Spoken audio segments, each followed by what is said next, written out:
Hi guys, welcome back to my channel. So இன்னைக்கு நம்ம வந்து பார்க்க போற ரெசிபி வந்து ஒரு நான்வெஜ் ரெசிபி, ஒரு ட்ரெடிஷனலான ரெசிபி, லைக் கொழுக்கட்டை மாதிரின்னு சொல்லிக்கலாம்.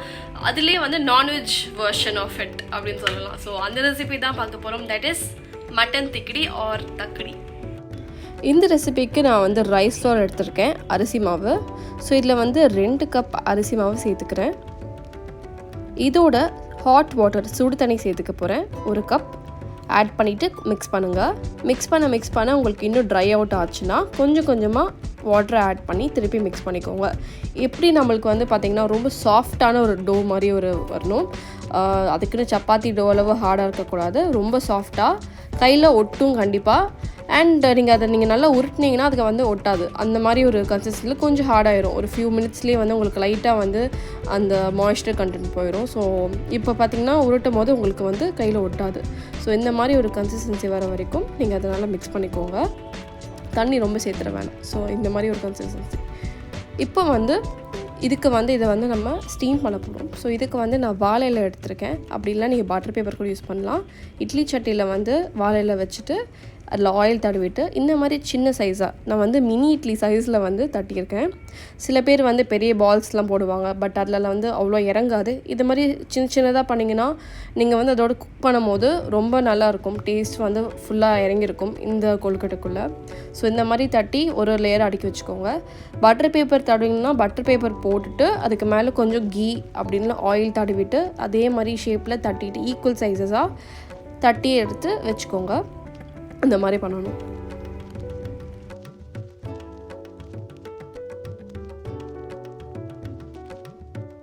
இப்போ இது ஸ்டீம் பண்ணுறதுக்கு குக்கரில் வாட்டர் ஆட் பண்ணிவிட்டு இப்போது நம்மளோட இட்லி சட்டியோட ஸ்டாண்டை உள்ளே வச்சுருங்க. வச்சுட்டு விசில் போடாமல் க்ளாக் பண்ணிவிட்டு 15 மினிட்ஸ் வந்து மீடியம் ஃப்ளேமில் குக் பண்ணுங்கள். 15 மினிட்ஸ்க்கு அப்புறம் பார்த்திங்கன்னா நம்மளோட கொழுக்கட்டைலாம் நல்லா ப்ராப்பராக குக் ஆகியிருக்கும். ஏன்னா எல்லாமே சின்ன சின்ன பீசஸ் தான். So 15 minutes is more then enough. So இந்த மாதிரி ஒரு பீசஸ் வரும். ஸோ இப்போ வந்து இதுக்கு மேலே தான் நம்ம வந்து we gonna add our mutton kurma. So அதை தான் வந்து இப்போ செய்ய போகிறோம். அதுக்கு வந்து ஒரு பேனில் வந்து ஆயில் ஆட் பண்ணிக்கோங்க.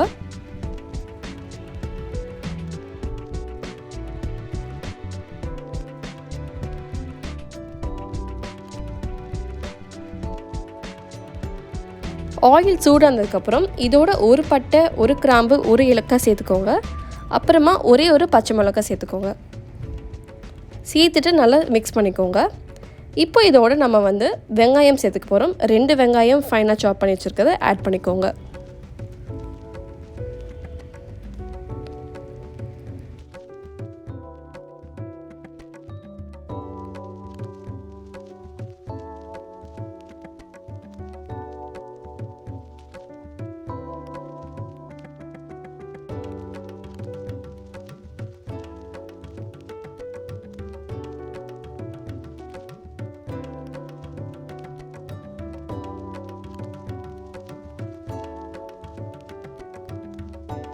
வெங்காயம் நல்லா வதங்கினதுக்கப்புறம் இதோட 2 டேபிள் ஸ்பூன் இஞ்சி பூண்டு பேஸ்ட் சேர்த்துக்கோங்க, ஜிஞ்சர் கார்லிக் பேஸ்ட் சேர்த்துட்டு அகெயின் நல்லா மிக்ஸ் பண்ணிக்கோங்க.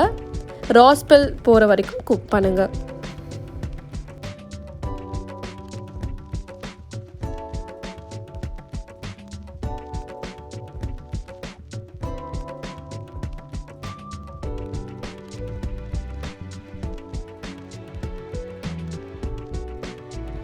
இதுக்கு வந்து கொஞ்சமாக போன்லெஸ் மட்டன் சேர்த்துக்க போகிறேன். ஒரு 5 to 6 பீசஸ் சேர்த்துக்க போகிறேன்.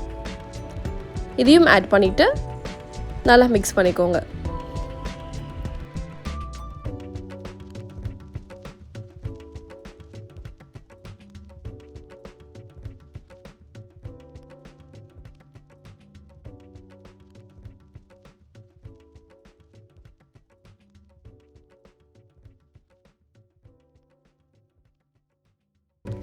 இதை வந்து லோ ஃப்ளேமில் வச்சு ஒரு மூடி போட்டு குக் பண்ணுங்கள். ஒரு 5-10 மினிட்ஸில் இந்த மாதிரி ஒரு கலர் சேஞ்ச் இருக்கும். இப்போ வந்து ஃபைனாக சாப் பண்ணி வச்சுருக்க டொமேட்டோ, தக்காளி சேர்த்துக்கலாம்.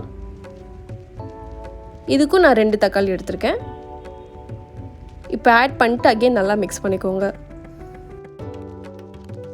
தக்காளி வதங்கினதுக்கப்புறம் இதோட 2 table spoon chilli powder, 3 table spoon coriander powder, கொஞ்சமாக டர்மரிக் பவுடர் 1 டீஸ்பூன், இதுக்கு தேவையான அளவு உப்பு, உப்பு எல்லாமே சேர்த்து நல்லா மிக்ஸ் பண்ணிக்கோங்க.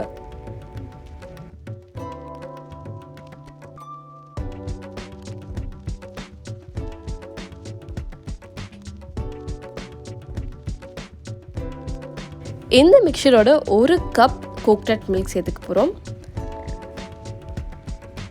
இதை சேர்த்துட்டு நல்லா மிக்ஸ் பண்ணிக்கோங்க.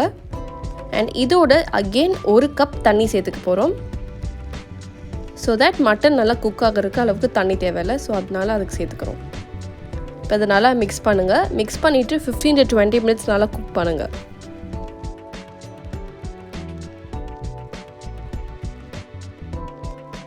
இந்த பாயிலிங் ஸ்டேஜில் கடைசியாக 1 டீஸ்பூன் கரம் மசாலா சேர்த்துக்கோங்க. சேர்த்துட்டு நல்லா மிக்ஸ் பண்ணிக்கோங்க. 15-20 மினிட்ஸ்க்கு அப்புறம் பார்த்திங்கன்னா இந்த மாதிரி ஒரு கலர் சேஞ்ச் வரும். எல்லாமே நல்லா ப்ராப்பராக குக் ஆகியிருக்கும் மட்டன்லாம். ஸோ இப்போ வந்து கடைசியாக வந்து கொத்தமல்லி போட்டுக்கோங்க லைட்டாக. போட்டுட்டு இப்போ இதை வந்து நம்ம சர்வ் பண்ணிக்கலாம். இதை வந்து சில பேர் வந்து அந்த கொழுக்கட்டையை உள்ளே போட்டு நல்லா பாயில் பண்ணுவாங்க ஒரு 5-10 minutes.